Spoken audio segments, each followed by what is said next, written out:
Thank you, Mr. Chairman. As we debate what I agree is a very important piece of legislation, and in my opinion and many others would have very detrimental effects on our economy if it was implemented the way it's been drafted.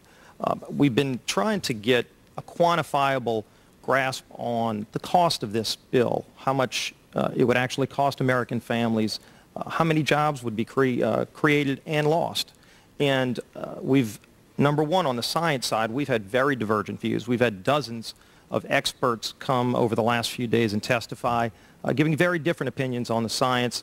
On the economics of it, we have not had the same kind of divergence. In fact, most economists and experts that have testified on the cost acknowledge, in fact, I'll refer to President Obama's own budget that was just passed 2 weeks ago. If you go to page 119 of the President's budget, he's anticipating generating $646 billion in new tax revenue from this bill. So clearly the President expects this bill to generate $646 billion in new taxes that even his own budget director has said would be passed on to consumers. Congressman, you began by denying that there is a consensus on the science. There is a consensus on the science. Well, you mustn't have been listening to our testimony that we've had for the last few days with dozens of experts that have come in who have given completely different views. Well, I would encourage you to go back and look at the testimony this committee's heard. There are people who still believe that the moon landing was staged on a movie lot in Arizona.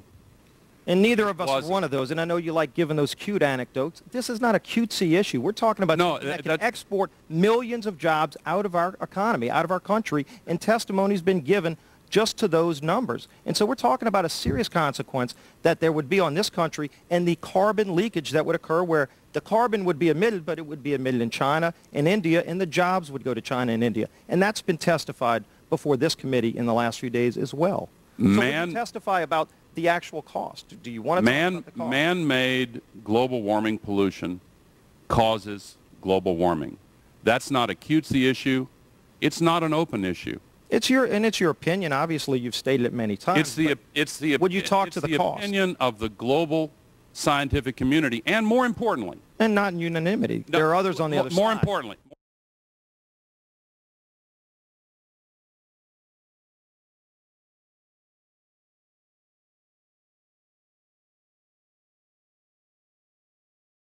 And you talk about carbon, and I'm running out of time. We talk about carbon polluters. You talk about them. It's my understanding that back in 1997, when you were vice president, Enron's CEO, Ken Lay, was involved in discussions with you at the White House about helping develop this type of policy, this trading scheme. And is that accurate? Is it inaccurate? It's been reported.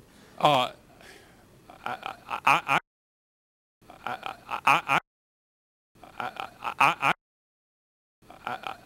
don't know, but I met with Ken Lay, as lots of people did, before anybody knew that he was a crook. Right, and clearly you can see why so many of us are concerned about this type of cap-and-trade energy tax that would be literally turning over this country's energy economy. I didn't know him well enough to call him Kenny Boy. Well, but you knew him well enough to help devise this trading scheme, and obviously we know what Enron and these big guys on Wall Street like Goldman Sachs, and I know you've got interest with Goldman Sachs. No. These people, well, that's been reported. Is that not accurate? No, I wish I did. With executives from you're partnered in companies with executives from Goldman Sachs. Well,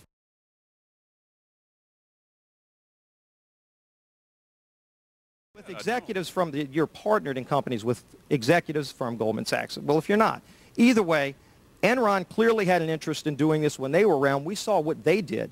And when you see the types of people involved in wanting to set up this kind of scheme, you can see why so many of us are concerned about turning our energy economy over to a scheme that was devised by companies like Enron and some of these Wall Street firms that wrecked our financial economy. I don't really know if you want me to respond to that. I guess what you're trying to say, you're trying to I mean, clearly there will be Jason, big there's winners some and big kind losers. of, you're trying to say there's some kind of guilt by association? Is that Not association. I'm saying that there are going to be big winners and big losers in this bill, and that's been discussed by everybody talking.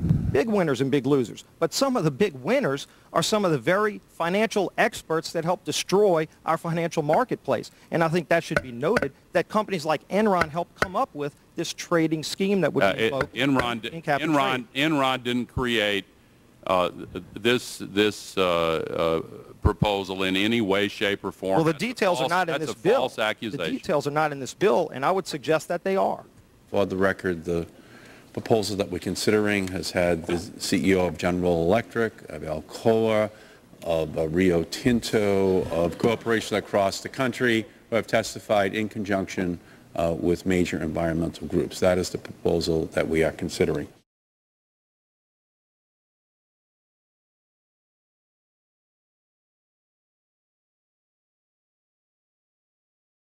Then come down to arguing about did global warming cause Katrina? Did global warming cause the death of a polar bear? And there are going to be arguments on both sides. Why not just leave that aside? Why not focus on the security? Why not focus on the economy? Why do we have to be in a position of picking winners and losers? We've just watched a financial meltdown in this country, the likes of which hasn't been seen in some time. Now, if people like credit default swaps, they're really going to like the carbon swaps that are going to occur and the carbon future swaps. We spent a full day in this committee last summer talking about the manipulation of the energy futures market in oil. We're going to create, I fear, another such system that people who have an inclination to react dishonestly to systems are going to actually have a new opportunity. Is that not a problem? Well, let me look at your analogy in a slightly different way. There were warnings that the credit default swaps and the subprime mortgages and the other activities that caused the financial crisis were going to bring us ruin if we didn't address them, and nothing was done about it. If I could finish my answer. There are warnings now of a far worse catastrophe, and they're coming from a unified IPCC representing the global scientific community. And if nothing were to be done about it, the results would be far worse. Now, and no one who's come before this committee from a scientific basis can show us the smoking gun that mankind is causing this to happen. You can create relationships between the number of sunspots and the partisan makeup of the Senate. I was somewhat taken back, Mr. Vice President, by your listing of current environmental problems attributed to global warming. You did miss a few, though. The Dallas Cowboys have not won a playoff game in 10 years. You didn't mention that. And you also, as Mr. Markey pointed out to me, the New England Patriots didn't make it to the Super Bowl. I would add those to the list of problems that you enumerate. I